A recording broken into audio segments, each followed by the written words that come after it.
In 2026, Michael B. Jordan stood at the Academy Awards podium and became only the sixth black man in history to win Best Actor. What most people don't know is how close he came to being remembered as the guy who killed the Fantastic Four franchise instead. Flame on.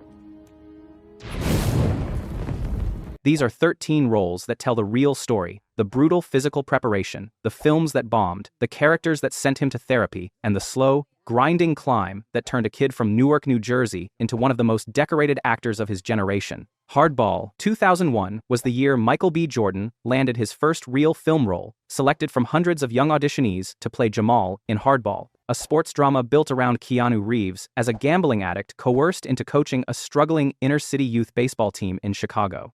And because you played like a team, I thought you should look like a team. Made on a budget of $32 million, the film opened at number 1 at the domestic box office during the weekend immediately following the September 11th attacks, eventually collecting $44.1 million worldwide. Critics sat on it, 41% on Rotten Tomatoes, calling it a formulaic genre picture that never climbed above its own cliches. None of that is the part worth remembering, though. Reeves took the entire young cast out to dinner and introduced them to his Matrix co-star, Lawrence Fishburne, and that evening left a mark on a 13-year-old from Newark, New Jersey that no box office number could replicate. Jordan recalled it years later with genuine awe. "I guess this is what movie stars do, take their casts out to dinner with other big actors." So much respect for Keanu and Lawrence. For a kid stepping onto a professional film set for the first time, what Reeves modeled that night had nothing to do with acting, and everything to do with how a leading man carries his responsibility when the cameras aren't running. The film itself is unremarkable. Jordan's role was small, and the reviews were indifferent, but this is where he started absorbing what the career he wanted actually looked like from the inside. Red Tails. George Lucas spent 24 years trying to get Red Tails made, developing the Tuskegee Airmen story at Lucasfilm all the way back to 1988, and the reason it took that long had nothing to do with the material itself. Major studios refused to finance it, and Lucas stated publicly on The Daily Show in January 2012 that their reasoning was direct. They believed there was no international market for films with all-black casts, given that overseas revenue accounted for 60% of a studio's profit. None of them would touch it, so Lucas funded the $58 million production himself and then spent an additional $35 million on distribution through 20th Century Fox. The film opened January 20, 2012, and collected approximately $54 million worldwide, which meant the losses were substantial once marketing entered the equation. Well, it was designed to be an inspirational movie for teenage boys. That's why I made it.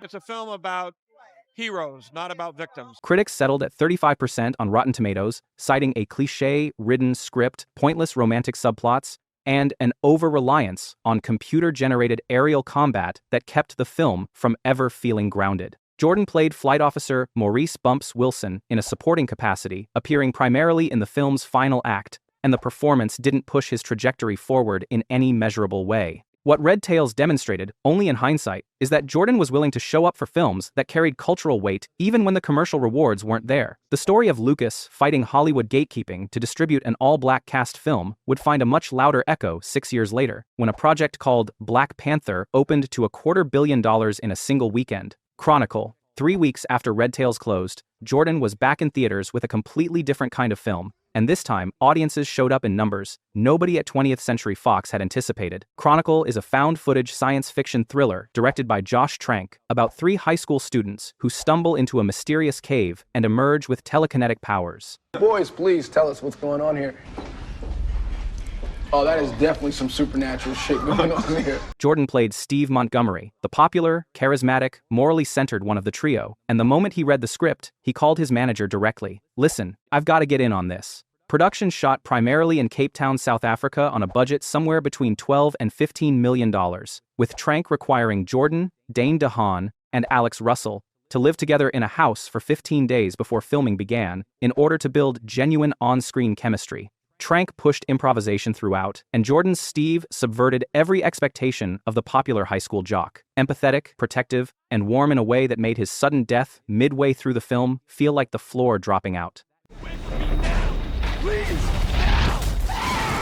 That death is what detonates the story into a dark thriller, and audiences responded. Chronicle opened to $22 million when Fox had internally projected just $8 million, finishing its run at $126.6 million worldwide, well over 8 times its budget. Rotten Tomatoes, 85%. Jordan had just proven he could anchor a commercially viable blockbuster, and the director he did it with would become relevant again in the worst possible way 3 years later. Fruitvale Station. If Chronicle proved Jordan could carry a commercial film, Fruitvale Station proved he was capable of something entirely different. Ryan Coogler's feature directorial debut chronicles the final 24 hours of Oscar Grant, a 22-year-old unarmed black man shot in the back by a Bay Area rapid transit police officer at the Fruitvale Station in Oakland, California on New Year's Day, 2009. The entire production cost $900,000 and wrapped in 21 days, which makes what Jordan delivered on screen difficult to account for on paper alone. Jordan relocated to the Bay Area a full month before production, spending significant time with Grant's mother, daughter, girlfriend, and friends, walking on eggshells during those first meetings because he was terrified of asking the wrong questions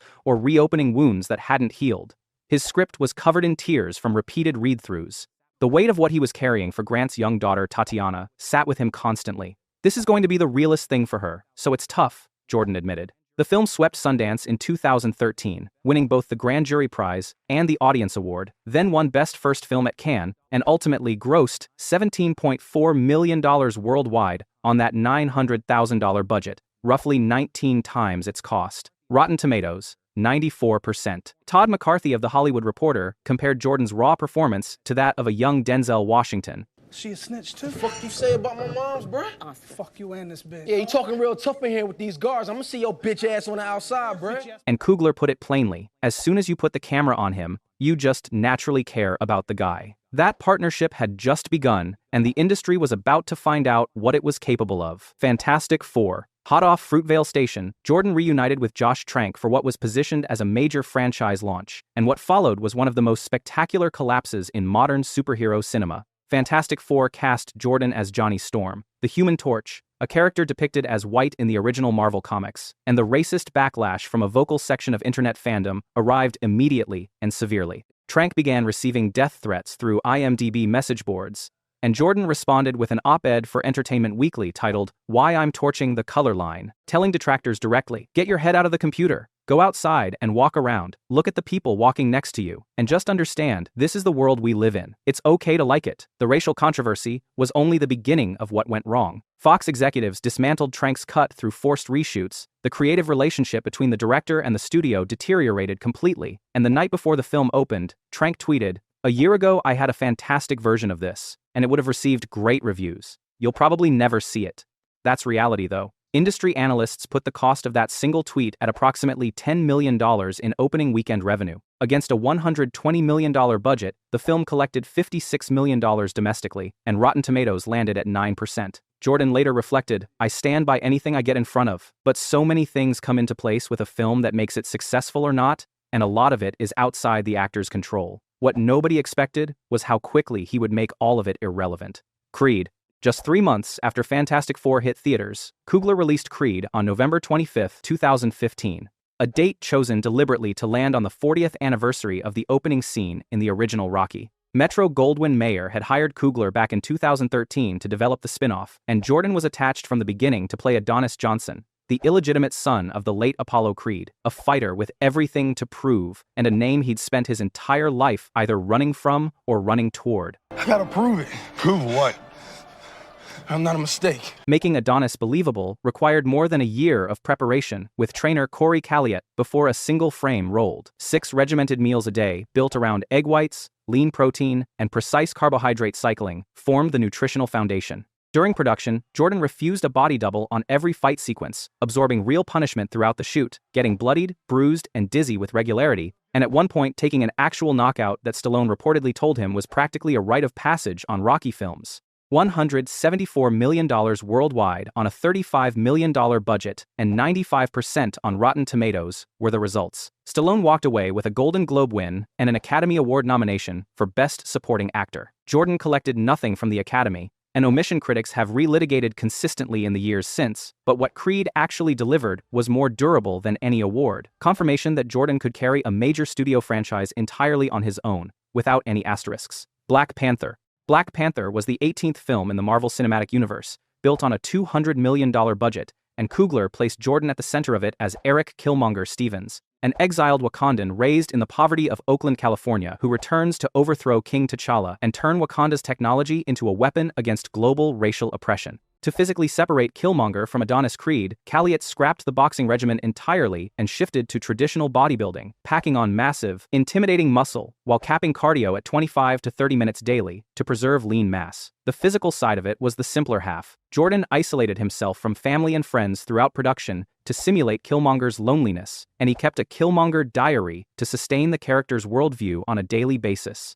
For me, what we usually do with our characters is we write a backstory. I write journals, so I have journals or diaries or whatever. Every character that I have, it was a very sad journal. You know, not having his mom grow up, you know, in and out of the system, foster care. It was deep, man, and it allowed me to kind of go to that place right before a scene. $1.34 billion in global earnings followed, making Black Panther the first superhero film ever nominated for the Academy Award for Best Picture. Jordan shared in the Screen Actors Guild Award for Outstanding Cast, and critics identified Killmonger as the emotional core of the film. A villain whose argument against T'Challa carried enough historical grounding that audiences found themselves questioning their own sympathies. And then, Jordan went to therapy. After the movie, it kind of stuck with me for a bit, he admitted. There's no blueprint to this. From that point forward, he spoke openly about men's mental health, which is what happens when a performance extracts something real from the person delivering it. Creed 2. Less than 9 months after Black Panther opened to $1 billion, Jordan was back in a Philadelphia gym preparing for Creed 2. Coogler stepped away to an executive producer role due to scheduling conflicts,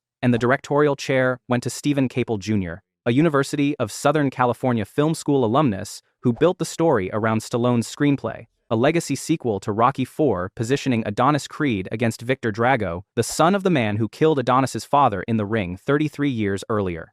I gotta take the fight. These dudes killed my pops.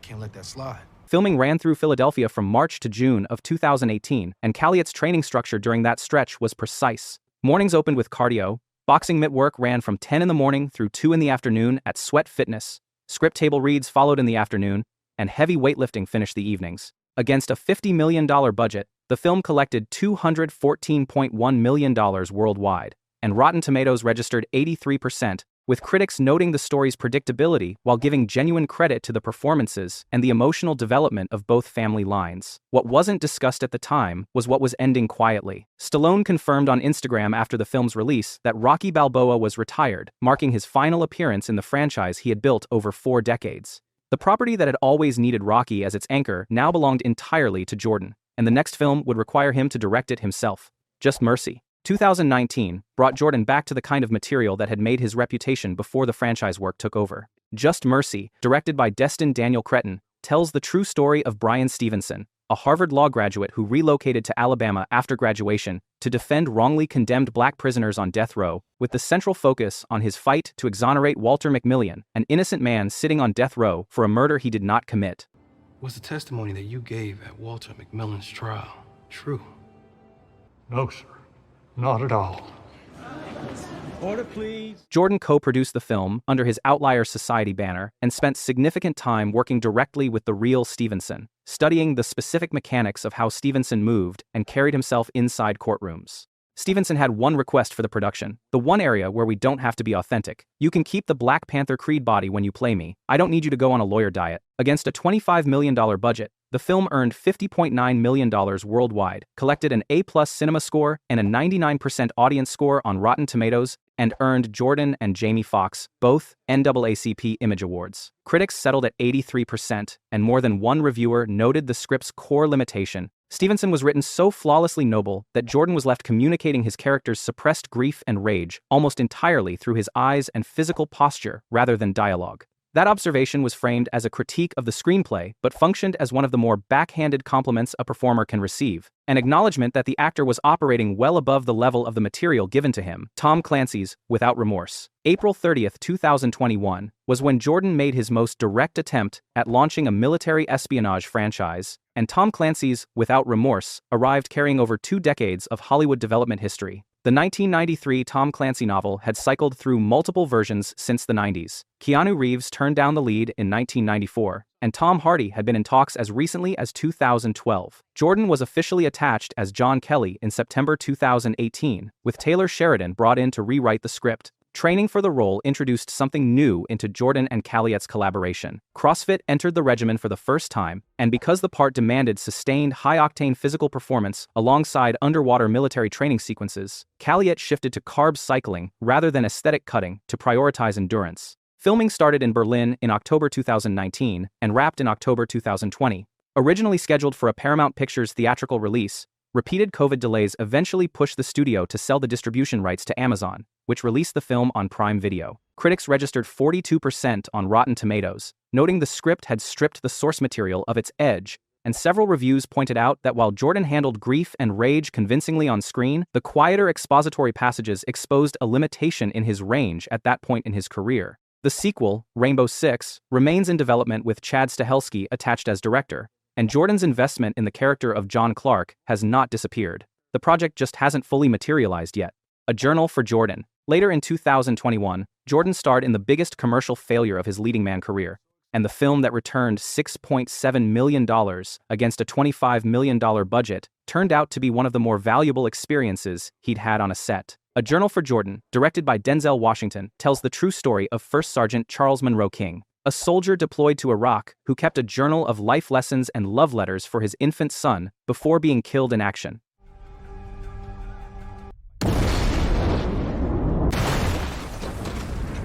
Medic! Medic! No. Based on the Pulitzer Prize-winning memoir by journalist Dana Kennedy, Washington had been following Jordan's career since Fruitvale Station. "We knew we loved Michael B. going all the way back to Fruitvale," Washington said. "That's when he first came on my radar." And Jordan, who already knew he was scheduled to direct Creed 3 the following year, used every day on set as a masterclass. "I think it was a blessing that I got the opportunity to work with him right before I went to go direct mine," Jordan reflected. "I got to see the greatest of all time's process and how he breaks down character." Analysts attributed the box office collapse to a fundamental marketing miscalculation. The studio sold it as a mainstream romantic drama, but the actual content was a faith-based military story targeting older religious demographics, and those two audiences never found each other. Washington's worst financial result as a director. What Jordan carried out of that experience, though, was something a hit film could not have given him. Creed 3. March 3, 2023, was when Jordan stopped being just the star of the Creed franchise and became its architect. Creed 3 was his feature directorial debut, centered on a story that pits Adonis Creed against Damian Anderson, played by Jonathan Majors, a childhood friend and former boxing prodigy who resurfaces after serving 18 years in prison, with the intention of taking back everything the world denied him. Filming ran from December 2021 through April 2022, with Kramer Morgenthau serving as cinematographer. The most deliberate choice Jordan made behind the camera was rejecting the visual language of traditional boxing cinema entirely, drawing explicitly from Japanese anime, specifically referencing Akira and Dragon Ball Z, to design the fight sequences.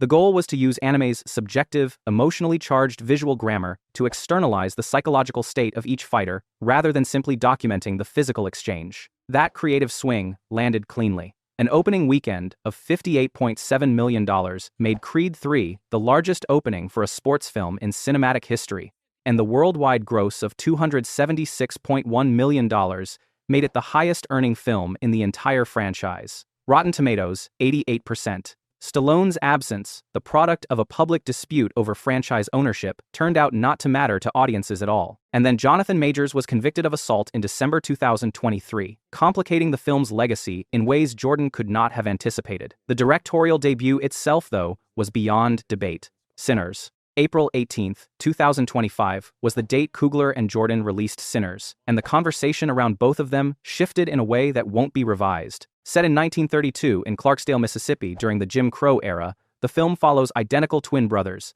Elijah Smoke Moore and Elias Stack Moore, both played by Jordan, who are former World War I veterans and Chicago mob enforcers returning home to open a juke joint, only to have their opening night become a fight for survival against a vampire cult.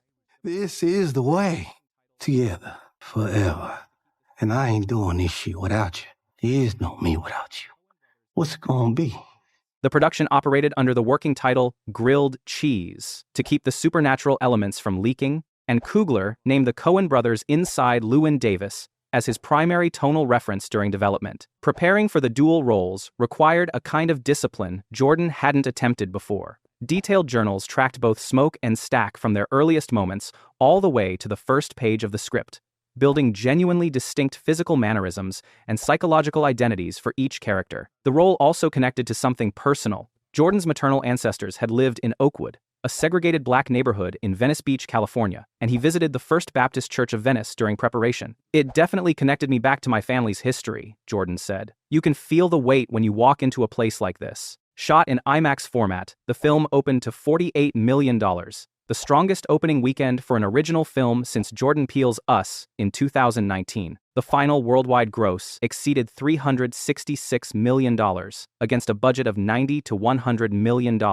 Rotten Tomatoes registered 97%, and the cinema score came in at A, the highest grade for any horror film in over 35 years. On March 15, 2026, at the 98th Academy Awards, Jordan won Best Actor, defeating Timothée Chalamet, Leonardo DiCaprio, Ethan Hawke, and Wagner Moura. He became the sixth black man in history to win in that category, following Sidney Poitier, Denzel Washington, Jamie Foxx, Forrest Whitaker, and Will Smith, and the first actor in over 50 years to take the award for playing twins, a distinction last held by Lee Marvin for Cat Ballou in 1965. Jordan's words from the stage: I stand here because of the people that came before me. Thank you, everybody in this room and everybody at home, for supporting me over my career. I know you guys want me to do well. I want to do that because you guys bet on me. So thank you for keep betting on me. And I'm gonna keep stepping up, and I'm gonna keep being the best version of myself I could be. So I just want to say thank you for everybody in this room that had something to do with my success. I love you guys, and everybody at home. If you enjoyed this deep dive video about Michael B., you're going to love the one on your screen, so go check it out now.